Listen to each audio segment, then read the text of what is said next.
श्री कृष्णा दोस्तों, कृष्ण विचार में आपको स्वागत है। श्री कृष्ण कहते हैं वो सब कुछ करो जो तुम्हें करना है, लेकिन लालच से नहीं, अहंकार से नहीं, वासना से नहीं, ईर्ष्या से नहीं, बल्कि प्रेम, करुणा और भक्ति के साथ करो। श्री कृष्ण कहते हैं नरक के 3 द्वार हैं, काम, क्रोध और मोह।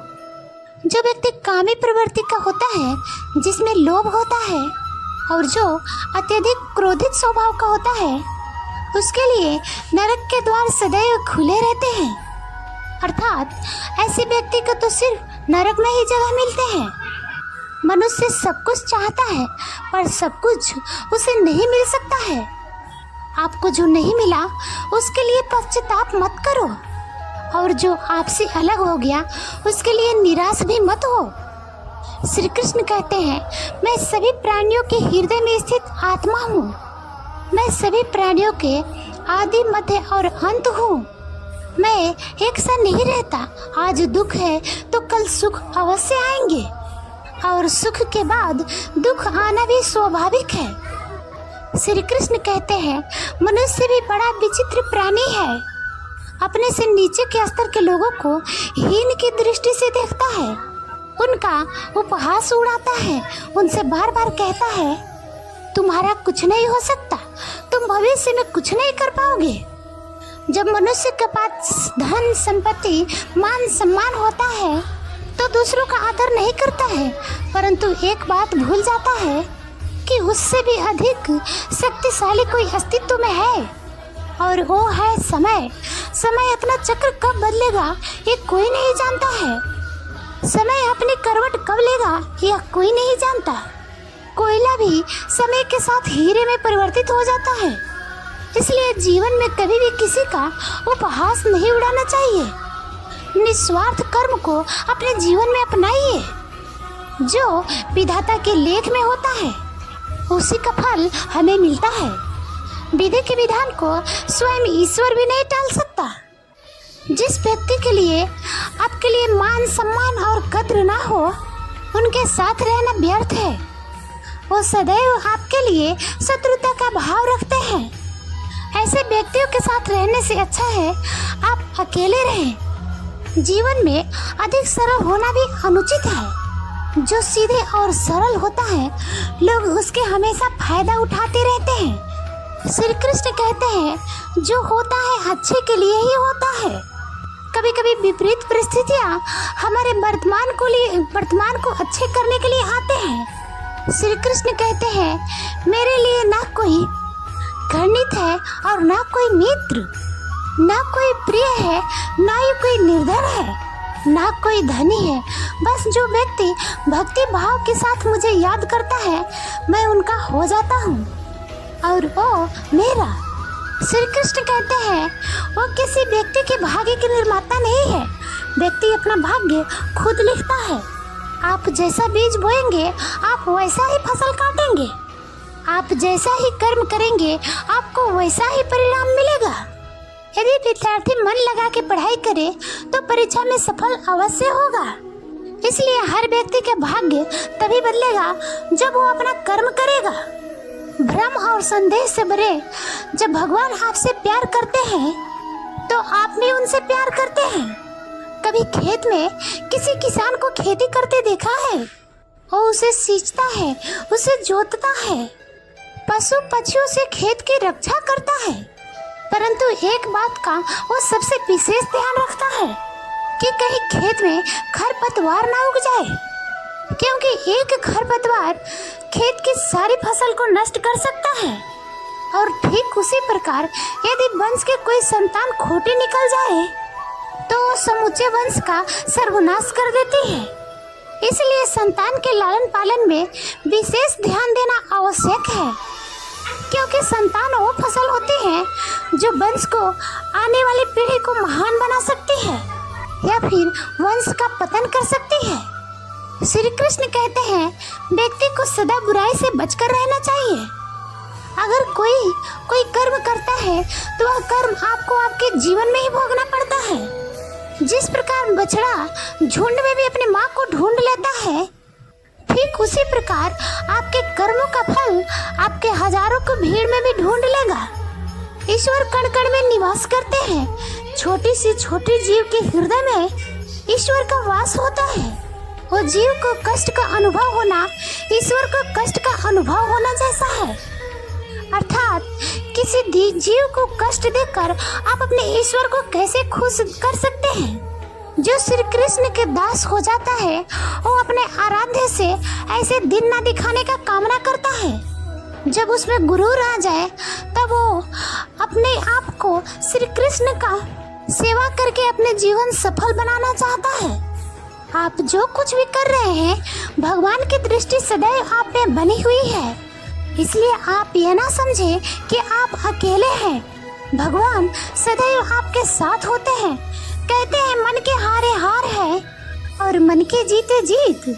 अर्थात जिस प्रकार सकारात्मक विचारों से सफलता मिलती है उसी प्रकार नकारात्मक विचार असफलता के मार्ग की ओर अग्रसर करती है, क्योंकि जैसा हम सोचते हैं वैसा ही हम बन जाते हैं। अपने विचारों के माध्यम से ही हमें नकारात्मक और सकारात्मक परिणाम मिलते हैं। इसलिए अपने सोच को हमेशा सकारात्मक रखिए, क्योंकि मनुष्य ही एक ऐसा प्राणी है जो कर्म करता है। इसलिए कर्म करना प्रत्येक व्यक्ति का धर्म भी है और धर्म करने वाला व्यक्ति कर्मवीर कहलाता है। इसलिए कर्म करते रहना खाली बैठे रहने से बेहतर होता है। मन से पाप करने वाले को मन से, तन से पाप करने वाले को तन से, दिल से पाप करने वाले को दिल से और दिमाग से पाप करने वाले को दिमाग से सजा मिलना निश्चित है। जो मन भगवान में लगा है उसे क्या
मैंने देखा। साधु ने समझाया, जीवन भी इसी नदी की तरह है। जो भी कर्म हम करते हैं उसका असर होता है। कभी कभी हमें तुरंत परिणाम दिखाई देते हैं, जैसे इस पत्थर के गिरने से लहरें बनी। लेकिन कभी कभी हमारे कर्मों का फल हमें समय के साथ मिलता है, और वे उस पत्थर की तरह होता है जो गहरे पानी में डूब जाता है। आपके द्वारा किए गए हर अच्छे कर्म का फल अवश्य मिलेगा, लेकिन उसका समय तय होता है। युवक अभी भी चिंतित था और बोला, महाराज, मैं फिर भी इतने सालों से मेहनत कर रहा हूँ, फिर भी मुझे कुछ नहीं मिला। साधु ने फिर मुस्कुराते हुए बोला, कभी कभी हमें धैर्य रखना पड़ता है।